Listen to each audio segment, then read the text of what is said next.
At marches across the country tonight, new calls for police reform. Not only for George Floyd and Breonna Taylor, who would have celebrated her 27th birthday today.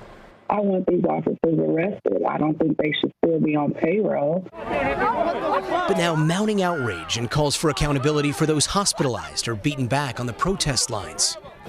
In Buffalo, New York, video from a public radio station capturing 75-year-old Martin Gugino pushed back, his head hitting the concrete and bleeding while the officers keep advancing. New York's governor saying both officers have been placed on administrative leave. It disturbs your basic sense of decency and humanity. Why? Why was that necessary? In Los Angeles, cell phone video showing a crowd broken up by batons and foam projectiles. Similar scenes in Philadelphia. Elsewhere, journalists covering the protests have been maced, tear-gassed, and punched. Whoa! But use of force experts caution in the age of social media, not everything leading up to a violent confrontation is captured on camera. Police chiefs insisting officers have been constantly attacked by agitators, like this video released by police in New York, others pelted with bricks and bottles. 2 lawyers have been arrested on federal charges after the firebombing of an NYPD squad car with a Molotov cocktail. And there have been at least a dozen reports of officers being shot at or stabbed. Since the protest began, over 10,000 arrests have been made for charges of violating curfews, rioting, looting, and disturbing the peace. And still, on the 11th day of demonstrations, the vast majority of protesters continue to march peacefully in front of thousands of officers who silently hold the line. What are you doing to make sure you're serving and protecting us versus us feeling threatened and us feeling like you're the problem? Organizers demanding de-escalation first and an end to police brutality. And in some places, progress. Here in California, the governor announcing an end to training officers on how to use a chokehold, as well as statewide guidelines when it comes to crowd control. A movement reignited by the death of George Floyd, now calling into question every instance of police use of force by officers assigned to keep the peace. Gotti Schwartz, NBC News, Los Angeles.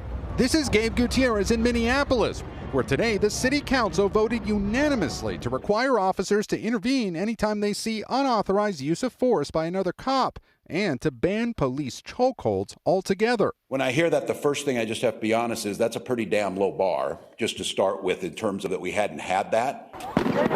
It comes after the state ordered a sweeping civil rights investigation of the police department this week. We are ready to rise to this tragedy of George Floyd's murder. Lisa Bender is the council president.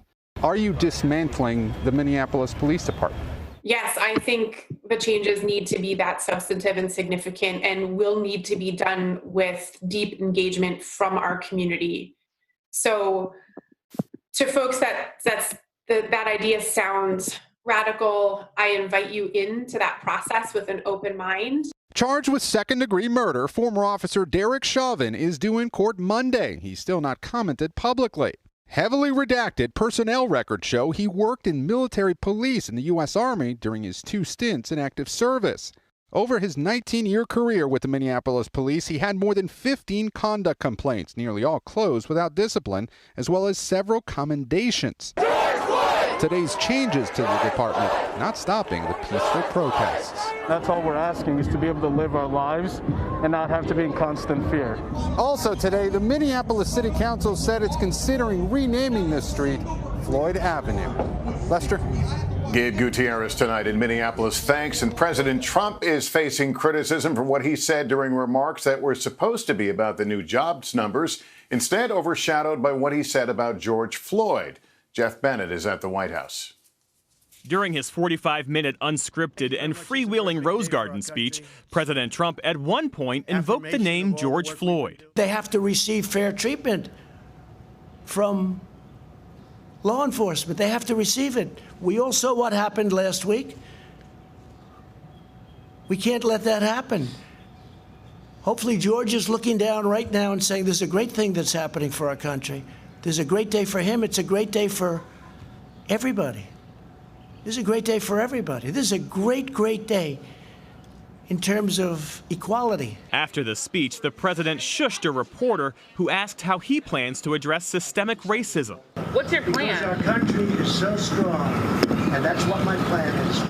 2020 Democratic contender Joe Biden slamming the president's remark about George Floyd while campaigning today in Delaware. For the president to try to put any other words in the mouths of George Floyd, I frankly think is despicable. All of it unfolding as President Trump's former chief of staff, John Kelly, said today he agrees with former Trump Defense Secretary Jim Mattis, who this week slammed the president's leadership in a scathing op-ed. I agree with him. I think we need to look harder at who we elect. Kelly, a retired four-star Marine general, also cautioned against the president's threat to use troops to put down protests. The troops hate it.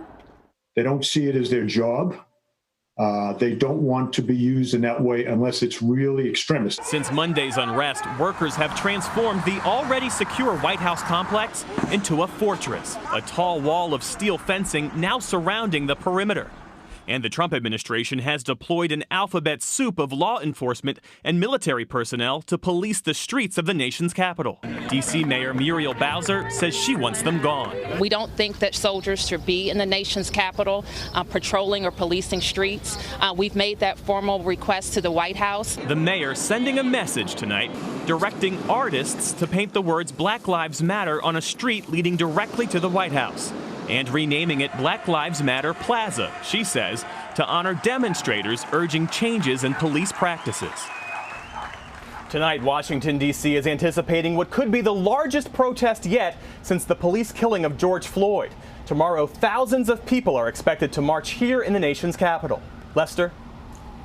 All right, Jeff Bennett, thanks. Newly released video shedding light on yet another confrontation between police and a restrained man who himself uttered those now all too familiar words, "I can't breathe." Here's Stephanie Gosk. A violent arrest witnessed 3 months ago in Tacoma, Washington. Oh my God, that looks so scary. Sarah McDowell released her video publicly this week. They're yelling at him to put his hands behind his back, but I can see the cop, they're like on top of him. Both of them are on top of him. Hours later, the man on the ground would be pronounced dead, 33-year-old Manuel Ellis. The officers called for medical assistance. In the background, Ellis can be heard. "I can't breathe," he says, at least twice. On Wednesday, the medical examiner ruled his death a homicide. The cause, respiratory arrest due to physical restraint. Methamphetamines and a heart condition were listed as contributing factors. Tacoma's mayor lashing out. And the officers who committed this crime should be fired and prosecuted to the full extent of the law. The police union fired back. This is not the time to sacrifice dedicated public servants at the altar of public sentiment, especially when that sentiment is almost wholly fueled by the uninformed anger of a theatrical politician. A spokesperson for the Tacoma police says Ellis assaulted an officer that night. Mr. Ellis grabbed one of the police officers and threw him on the ground. But to the family and many others in this community, there are striking parallels to George Floyd's death. I would say as soon as I heard the audio footage, my brother screaming, "I can't breathe," I knew something wasn't right. They are left wondering why it took a video to get officials to act. We want to see justice for my son.